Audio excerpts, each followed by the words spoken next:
Narinig sa kanyang anak at ipinahayag namin sa inyo, ang Diyos ay ilaw at walang anumang kadiliman sa Kanya.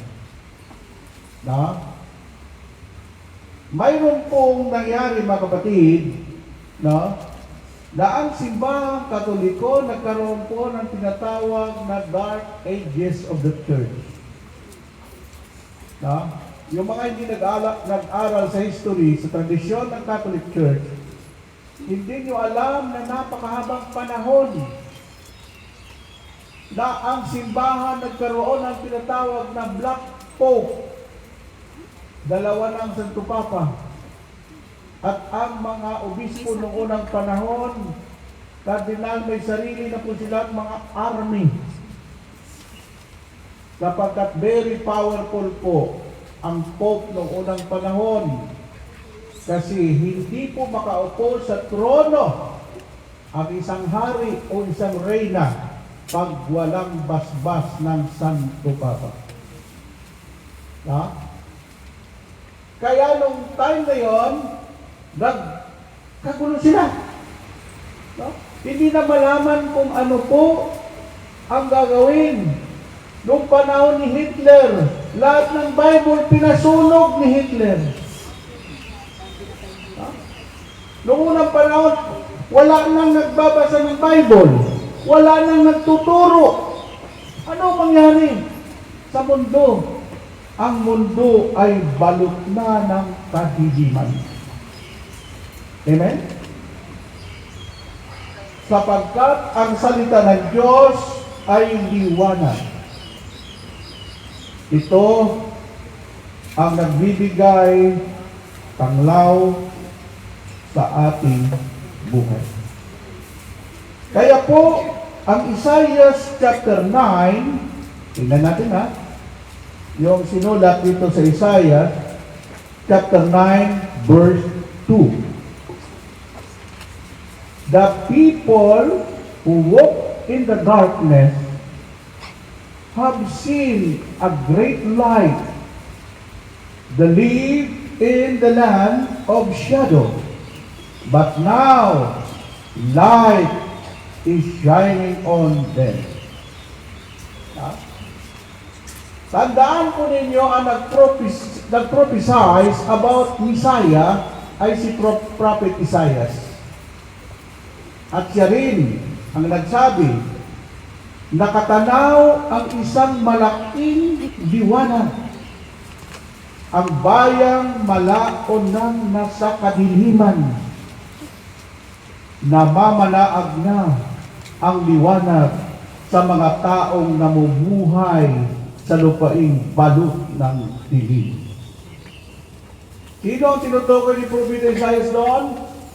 Sabi ni Propeta Isaiah, ayan na! Dumating na ang liwanag. Si Jesus po yun. Amen? At kung pansinin ninyo, tumakbo na tumakbo ang napakahabang panahon pagdating kay Prophet Malakay. Si Malakias po, the huling propeta sa Old Testament. Siya rin ang prophecy. Ayan na. Yung liwanag na hinihintay ninyo, dumating na sa sanlibutan. Kaya pagdating sa New Testament, ang sinabi ng Diyos, Juan Bautista, ihanda mo ang daraanan ng Panginoon. Tuwirin mo ang mga liko-likong daan, tambakan ang mga lubak-lubak na daan, at isigaw mo ang ilaw. Anong sinabi ni Juan? Hindi ako ang ilaw, kundi nagpapatotoo lang ako tungkol sa ilaw. Si Jesus ang ilaw ng sanlibutan. Amen? Maraming mga tao tumatanggap kay Jesus, pero hindi naman nagliliwanag. Kristiyano puno, pero ang ugali, Sus, Ginoo ko. Amen? You are proclaiming Son of God. Pero pag magmura, malaswang mga salita. Ha? Hindi pwedeng dayain natin ang Diyos. Ha? Eh ako kung mangangaral ako at hindi ko ginagawa yung pinangangaral ko, titigil na ako. Pupunta lang pala ako sa impyerno. Bakit magpakahirap ako dito? Di ba? Amen? Kaya ang sinabi na dito, kung sinasabi natin tayo kaisa niya, ngunit namumuhay naman sa kadiliman, nagsisinungaling tayo. At hindi namumuhay sa katotohanan. The Word of God is truth. Kaya lang ang truth masakit. Pero kailangan antuson mo. Kasi ang sugat na hindi mo ginamot, paglapat mo ng gamot, napakasakit. May sugat, ginagamot ka. Anong sinasabi ng Panginoon? 2 Corinthians 5:17, ang sino mang nakipag-isa kay Kristo ay isa ng bagong nilalang. Wala na yung dati niyang pagkatao, siya ay bago na. Amen? Ang pagkain, ang mga pinsan ko, puro commander ng NPA sa Bisaya. Ang kapatid ko, kasama sa liquidation squad ng Alec Bukayo Brigade, ang trabaho niya tagapatay. Lahat ng mga kapatid ko sa Negros, ang hawak M16. Ako lang ang may hawak ng John 3:16. Pero bakit naakay ko sila? Kasi hindi ko sila kinundi na. Anong sabi nila? Ang bait-bait na ni Kuya, dati tarantado dito, luko-luko dito dati eh. Bakit napakabait na? Ano sabi nila? Tol, pwede ba ako maglingkod sa Diyos mo na pinaglilingkuran mo? Sabi ko, hindi lang maglingkod, magiging mangangaral kayo. Ngayon, 4-5 kaming preacher dati namatay yung isa si Ray. Kaya pag hinanap nyo, sino yung by one? Yun ang original. Si Baito. Yung kapatid ko si Nelson na destino sa Burungan, so waray kwarta, waray kaon lugas, waray doon. Nelson Bay. Yung isang kapatid ko na kamukha ng lolo namin na Dato, si Misoy. Doon sa Manila. Yung isa namatay, yung preacher namin na kapatid ng COVID. Hindi siya namatay sa COVID, pero namatay sa aksidente. Ngayon, tandaan natin lahat ng tao ay nagmamasid. Tinitingnan nila yung, sino ba itong tao nagsasabi ng katotohanan? Diba? Okay, what is the power? Number 1, what is the power of life in the Bible? Throughout the Bible, life has always been a symbol of holiness. Symbol of holiness. Goodness. Oh my goodness. Knowledge. Wisdom. Grace. Hope. Yun yung kwan. Ang tao ngayon ay pilgrimage of hope. Ang year 2000 ay Jubilee year. Mayroon pong circulation ng simbahang Katoliko. Hope in God's revelation. God is not just a light on time of light. He is light itself. All light comes from Him. At the beginning of time, He created the light to dispel the darkness in chaos over the earth. Ano ang unang nilikha ng Diyos nung siya ay inayos niya ang mundo? Liwanag. Oo. Sabi sa bata kasi napakahirap maglakad ng madilim. Kailangan po natin yung liwanag. Ha? Bakit ang unang nilikha ng Diyos ay liwanag?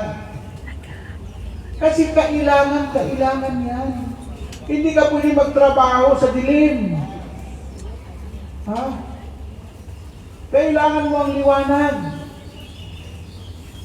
Alam mo ba kung bakit si San Pablo, apostol na dating Saul, na-convert siya? Yung pong Syria, parang ano yan eh? Syria, Lebanon, Egypt, Jordan.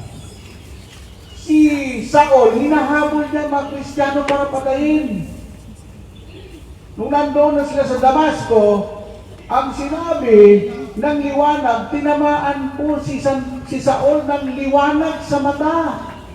At yung liwanag na yon, nabulag si Saul. At nalaglag yung talukip sa kanyang mga mata. Anong sinabi ni Saul? Sino po kayo? Ang sabi ng liwanag, Saul, Saul, bakit mo ako inuusi? Sino po kayo? Sabi niya, ako ang Panginoon at hinahabol mo at inuusik ninyo. Doon. Noong makakita ulit si Saul, pinalitan na ni Lord ang pangalan niya ay San Pablo Apostol. Amen. Ang Diyos, pag ginamit ka niya mightily and boldly, pati pangalan mo, papalitan niya. Tingnan mo si Abraham, ang pangalan niya Abram, ginawang Abraham. Si Sarah ay Sarai, ginawa niyang Sarah. Si Mariano, ginawa niyang Mike Bilarde. Si Hernani, ginawa niyang Bay. Kaya pinalitan yung pangalan ko. Kasi halos lahat, Brother, Bay, ikaw ba yung Hernani? Sabi ko yung tunay na pangalan ko, palitan mo yan, di ka kilala. No? I tell you, sa El Shaddai, bata, matanda, tiguang, kilala yung pangalang Bay. Pag sinabing Bay, ako yun. Pero hindi ko ako Bayon.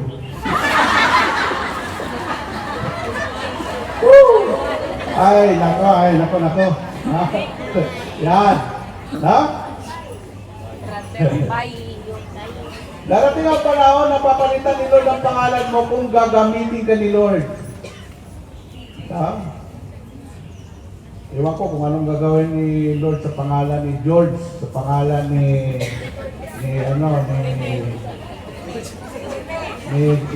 Jose. Ha? At saka ni Alex, sino pa yung iba dyan mga Role. Ha? Dati ang panahon, papalitan ni Lord kahit palayaw yan. Kasi parang yun ang tatak mo eh. Amen? O yun. Kaya napakalaga pong liwanag. Okay. Bakit kailangan ng dilim? Kasi God is a balanced God.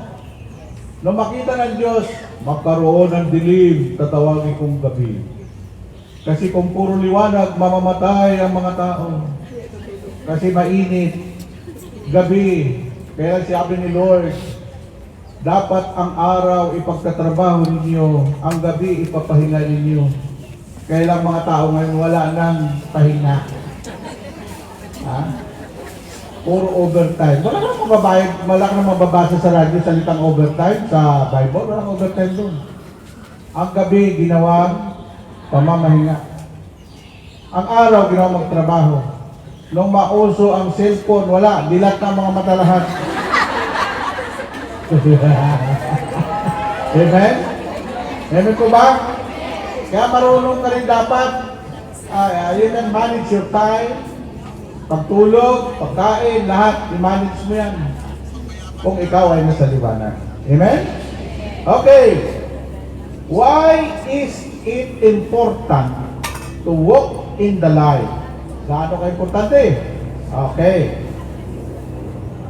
Ang sabi po dito, and the Word of God says that if we walk in the light as He is in the light, the blood of Jesus, His Son, cleans us from all sin. Yung po mga taong nabubuhay sa liwanag, nilinis na ng Panginoon ang kanilang kasalanan. Amen mo ba? Kaya yung verse 9 ng ating binasang Word of God, if you confess, sabi doon, gaano man karami ang kasalanan mo. Doon sa Isaiah chapter 1 verse 18, halik kayo at magliwanagan tayo. Gaano man karami ang kasalanan nyo, kahit maitim na maitim pa kayo, kasing laki ng itim ng alkitran, gagawin ko kayo kasing busilak sa kaputian. Kaya, nagtatransform po kayo. Amen? Anong sinabi ng pagong? Noong unang panahon, nagsisiyar-siyar yan, yung pagong at saka yung uod. Ang sabi ng pagong, sino yung nasa bahay ko? Sabi ng uod, kailan pagong ako ito si uod? Kailan? Tuwing mamamasyal yung pagong, yung uod, naroon siya sa nakiride on siya doon sa bahay ng pagong. Kailan ang uod, kailangan mag-transform. Magiging isa siyang napakagandang paru-paro. Di ba pag sabi mo uod ay, nakakadiri. Ha? Tandaan niyo, yung magandang paru-paro, galing po yan sa uod. Anong sinabi? Umaga, naglakad ulit ang pagong, mamamasyal. May dumapo naman sa likod niya, sabi ng pagong, kaibigan uod, ikaw na ba yun? Hindi po, ako yung kaibigan mong butterfly. Sabi ng pagong, hindi, wala akong kaibigan na butterfly, kaibigan ko lang uod. Ha? Anong sinabi ng pagong? Sina magpakita ka, lumipad yung napakagandang paru-paro sa harapan ng pagong. Sabi ng pagong, anong nangyari sa iyo? Bakit gumanda ka na at napakaganda mong paru-paro? Ang sabi ng paru-paro, umatin kasi ako sa gawain sa cellphone. Ang preacher pa nga doon, Bisaya. Kaya nagbago na ako. Hindi na ako katulad yung uod na pinagdidirihan. Ako nga isa'y maganda ng paru-paro kasi nagbagong anyo na ako. Anong sinabi ng pagong? Mabuti pa tayong mga hayop gustong magbago. Yung tao ayaw magbago. Amen? Kaya yung mga tao ayaw dumalo sa gawain ng Panginoon, mga uod yan. Kayo mga nandito, binago ng buhay nyo, pinagpala ng pamilya nyo, pati kabuhayan nyo, wala kayong sakit. Ang dalangin ko, walang magkasakit sa inyo. Amen! Ha? Isipin mo yung kuha ng pagungan sa kayo, buti pa tayong mga hayop, gusto magbago, ang tao ayaw magbago. Kaya yung mga dumadalo dito, hindi pwede magkaroon ng transformation. Bakit? This is the holy ground. Paglakad mo pa lang doon sa ibaba, mayroon ka nang naramdaman, something good is going to happen to you. Palapakan natin si Lord. Amen! Amen po ba? Ayan. Ha? Taas ang kamay, yung mga magandang paru-paro. Sabi mo sa katabi, uy, ang cute-cute mo ngayon.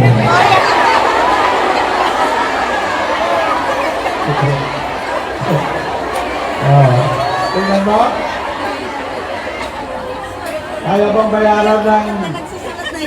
Pagpunta kayo sa sitro, kaya bang bayaran niya ng kagalakan dito ng taman ninyo? Hindi. Okay. Ito na. Ha? What is the spiritual meaning of life? Life.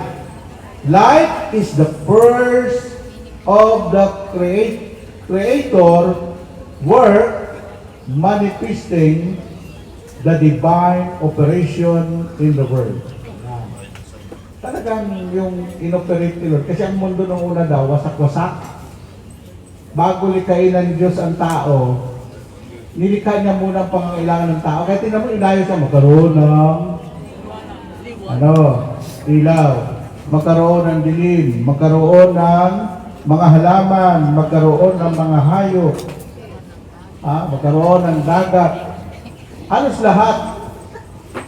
Ang pinakahuling nilikha ng Diyos ang tao. Kasi ang tao ang pinakamamahal ng Diyos. Kawangis ka kasi ang tao eh. Kaya bago niya likain ang tao, ang pangangailangan ng tao ready na. Kaya dapat walang nagugutom.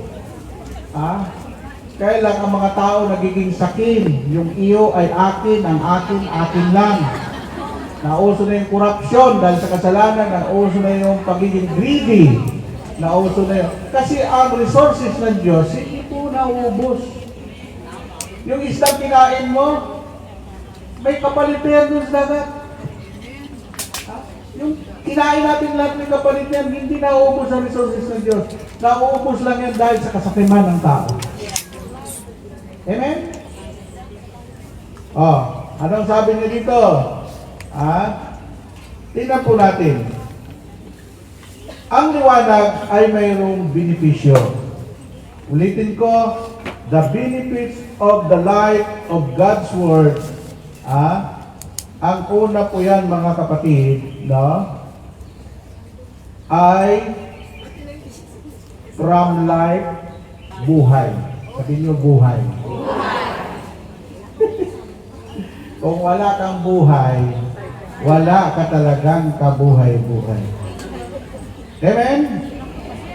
Ang buhay ay mahalaga kaysa anumang bagay sa mundong ito. Aanin mo ang mga bagay sa mundong ito kung ang buhay mo naman ang kapalit. Napanood ko po yung mga sikat na artista, bininta nila nga ng kaluluwa kay Satanas, kaya sumikat sila.